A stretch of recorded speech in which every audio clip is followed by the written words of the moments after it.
In 1973, a Boy Scout troop went for a weekend of camping to Gooseberry Reservoir in the mountains of Utah. 18 people went, only 17 came back. Jacob Swenson was never heard from again until 20 years later, allegedly.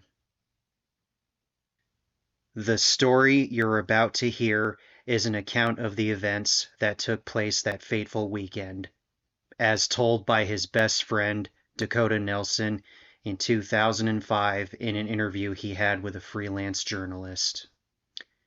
Dakota was there the weekend he disappeared and reported his disappearance to the scout leaders. There is no footage of Dakota, as he's adamantly refused over the years to be interviewed on camera. Dakota has since fallen off the grid, most likely on purpose. He stated that this event has haunted his entire life.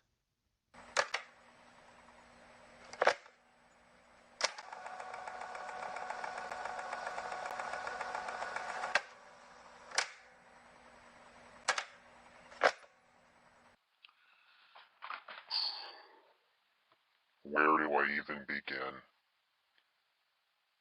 What I'm going to tell you is everything exactly as it happened. I've been called a liar, a killer, and every other name in the book you can think of. But you know what? I don't really care anymore. I know what took place that night and what I saw 20 years later. We had arrived at Gooseberry Reservoir around 3 p.m. on Friday, June the 8th, 1973. It was summertime, which meant we were out of school. We were 13 years old at the time, and we'd been on multiple camping trips with the Boy Scouts. So, we were excited to head to Gooseberry Reservoir. That, and, well, summer vacation had just started. Me and Jake, as his friends and family called him by, both loved fishing, and Gooseberry Reservoir had great fishing spots. As soon as we arrived, we set up camp and pitched our tents. To give you a brief description of the layout, we weren't more than 100 yards from the lake, so we were fairly close, which we liked, so that way we could easily walk to the lake to go fishing. Jake and I were sharing a tent, as we always did, being the best friends that we were. When we camped with the scouts, there were 2 boys to a tent, and the leaders shared a tent. I remember after we finished setting up our tent, we immediately grabbed our fishing gear and ran down to the lake.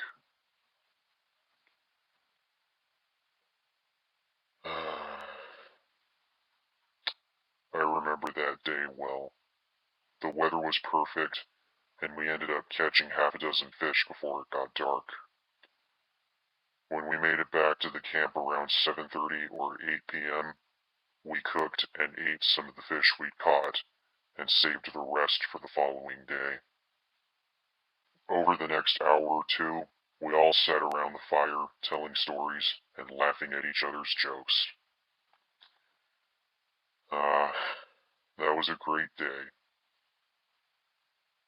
Well, until we went to sleep. I'm not sure exactly what time it was when we retired to the tent, as I didn't have a watch on me. And, let's be honest, no one cares what time it is when you're camping. I remember it was late, though, and I quickly fell asleep. The next thing I remembered was being awakened by Jake unzipping the tent and saying that he had to go pee. I quickly went back to sleep and wasn't sure how long I'd been sleeping before I woke up to the cold night air hitting my face. I sat up and saw the tent door was still open, so I called out to Jake in the darkness. There was no answer, so I called out to him several more times, and again, no answer. At that point, I was starting to get really scared, so I decided to go out of the tent and look for him. I had a shirt and shorts on, so all I needed to do was slip on my shoes and grab my flashlight. As I stepped out of the tent, I remembered feeling a quiet eeriness and an unnerving feeling that I was being watched. I remembered chills going up my spine and the hairs on my body standing on end. I started scanning the area around the tent, and I couldn't see him. I then walked around the tent about 10 yards away and called out to him again. This time louder, but, again, still no answer. I was starting to panic at that point, and decided it was time to wake the leaders up and let them know what was going on. Their tent wasn't more than 20 yards away, so I walked over as fast as I could, looking behind my shoulder every step of the way. Once I woke them up and told them what was going on, they didn't waste any time jumping up and getting out of the tent. Once the leaders were out of the tent, they decided to wake everyone up, to not only do a head count, but also for help in trying to locate Jake. The leaders almost immediately started yelling out Jake's name, but just like before, there was no response. The leaders gathered us in a circle and explained that we were going to form a line and make a sweeping circle, gridding the area looking for Jake. They instructed us not to get more than 10 yards apart and make sure each of us had a flashlight. We then formed a long line and started walking slowly in a big circle as everyone yelled out Jake's name. Every few minutes or so, we'd stop walking and yelling to see if Jake would respond back. And again, nothing. I wasn't sure how long we'd been searching when one of the other boys yelled out, "Hey, I found something. Get over here." I'll never forget the horror in his voice. Everyone immediately ran to his position and looked down to where he was pointing. There on the ground was a small pool of blood. A minute went by without anyone saying anything. Then one of the leaders spoke first and said this had to be the work of either a mountain lion or a bear. While the other leader then said, "It's not safe to continue searching in the dark." The plan now was to wake up early, drive back into the town to get the sheriff, and search and rescue. Before going back to sleep, though, we all pulled our tents close together in a circle. It was mainly for safety, but I doubt anyone slept a wink that night. I know I didn't. As soon as it was light enough, everyone quickly piled into the cars and we drove down to the nearest town, which was Fairview. We went straight to the sheriff's station and told them what happened. A search and rescue party was quickly formed, and we all left heading back to the camp so we could help in the search for Jake. They even rounded up some bloodhounds so they could try and track Jake's scent. We made it back to the camp about 2 hours later. When we got out of the car, the sheriff took me aside with one of his deputies and had me show and explain everything that took place the day before, starting from when we first arrived at Gooseberry Reservoir. We then showed the sheriff, his deputies, and the search and rescue party along with the bloodhounds where we'd found the small pool of blood.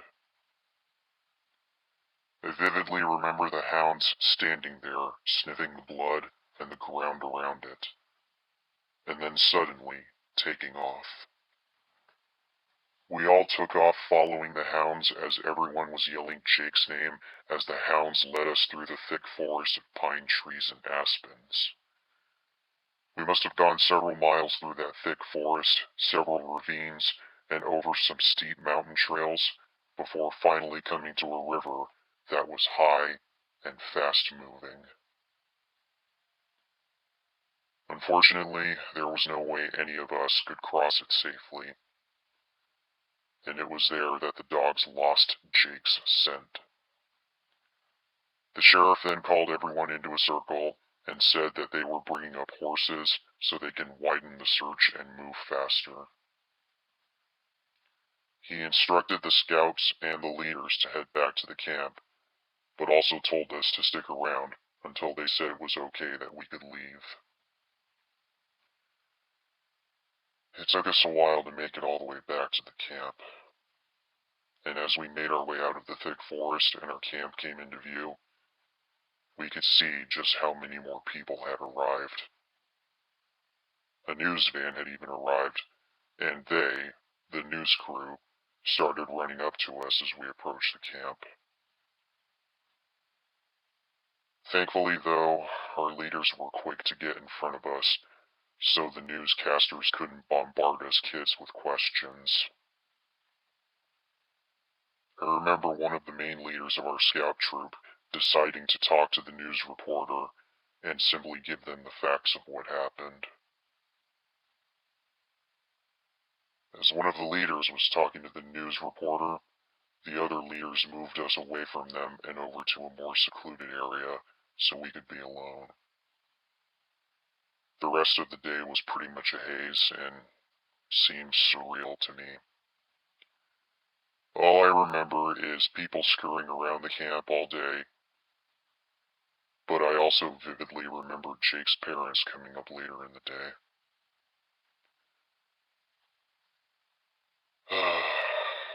They were distraught and asked me a lot of questions, mostly about the events that unfolded and where I thought Jake might be. But all I could do was repeat everything I had said many times that day, and I don't know, because I truly didn't know where my best friend was. I would have given anything to bring him back. I felt despair and emptiness that day, and wondered what I could have done differently that night. I blamed myself for so many years after that, until I eventually came to the realization that I was just a kid at the time, and there was nothing more that I could have done. I mean, it's not as if someone can plan ahead and prepare for things like this to happen, right? Anyway, they searched for Jake for several weeks after that, but they were never able to turn up anything. The search was eventually called off, and Jake was forever declared missing, since his parents refused to declare him dead. But the strangest and most unbelievable part of this story, though, took place a little over 20 years after Jake disappeared.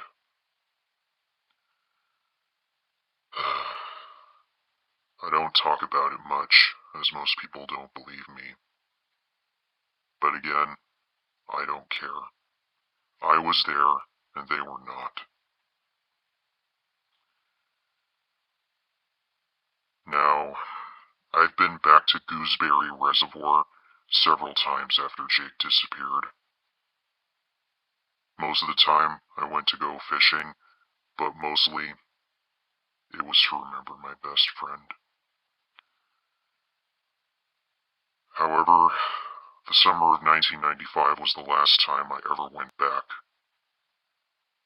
and I'll never go back again.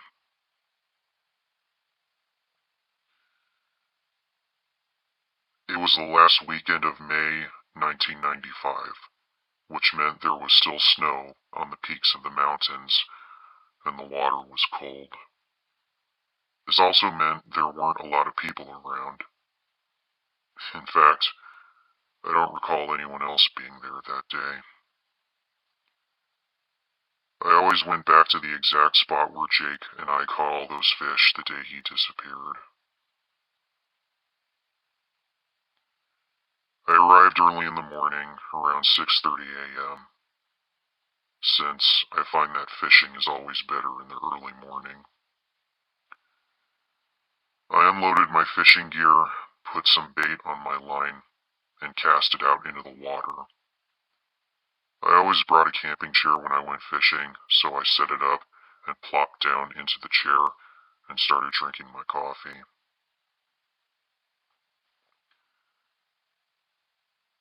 I'm not sure how much time went by, but it wasn't very long. I remember, though, I was about to take a sip of coffee when I heard a voice from behind me say, "Hello, Dakota." I immediately froze because, to my knowledge, there was no one else around yet. After hearing the voice, I slowly stood up and turned around. And about 30 yards from me stood a man I didn't recognize. He was extremely hairy from head to toe.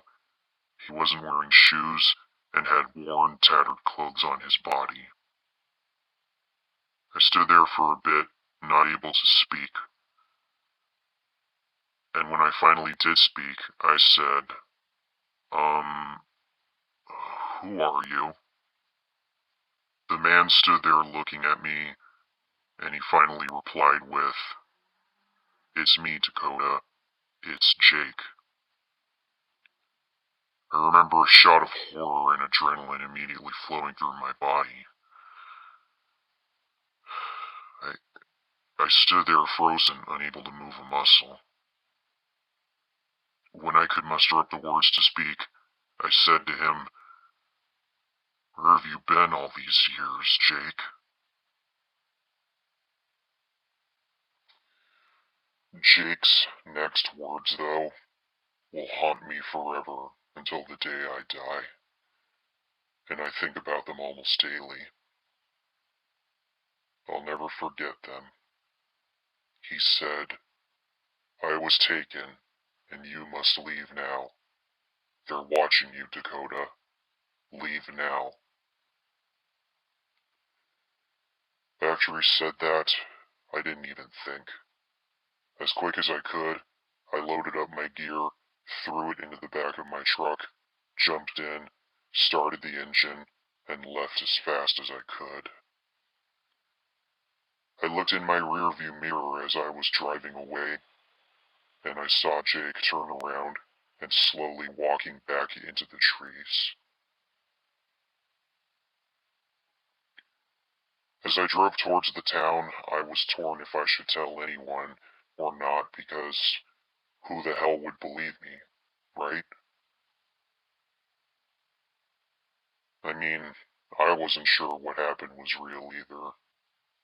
It seemed too surreal to me. And so, I didn't tell a single soul for several years after it happened for two reasons. Number one, I knew no one would believe me. And number two, I did not want to go back there. If I told the authorities, they'd make me go back with them, or they'd think I was crazy.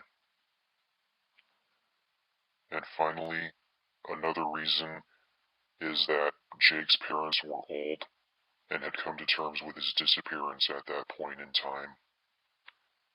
I couldn't stomach giving them hope and having them go through it all over again. So I decided to wait to tell my story until they passed away.